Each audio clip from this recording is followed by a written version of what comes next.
The fastest way to cook beans is in a pressure cooker. Even better, you don't have to soak beans when you cook them in a pressure cooker.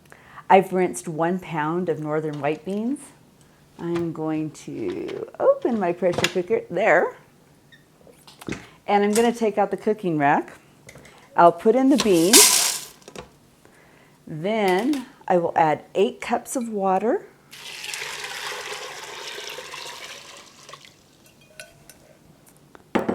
Add 2 tablespoons of olive oil and a teaspoon of salt.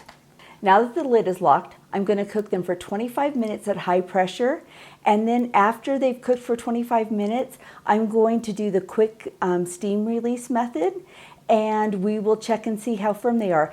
White beans can take 25 to 30 minutes to cook in a pressure cooker. I'm going to start with 25 minutes because I would rather have my beans be a little bit too firm and need to cook them for a few extra minutes than to have them come out too soft.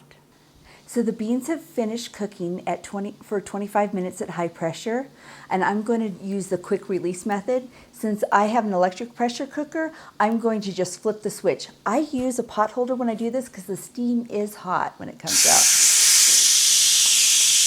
And that will quickly release the steam.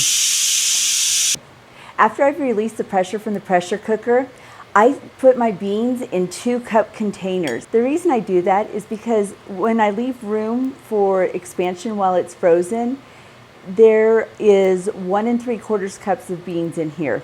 Now that is the equivalent of 1 can of beans, and since a lot of recipes call for 1 can of beans, I can just grab one of these and add it to my recipe.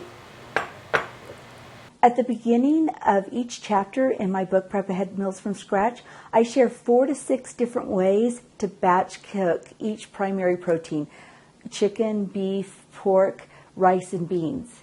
And then I share recipes, 20 recipes in each chapter for how you can use that item that was batch cooked in quick and easy recipes throughout the week. You can find Prep Ahead Meals from Scratch wherever books are sold. And you can come back to this YouTube station where I'll be sharing more batch cooking and prep ahead tips.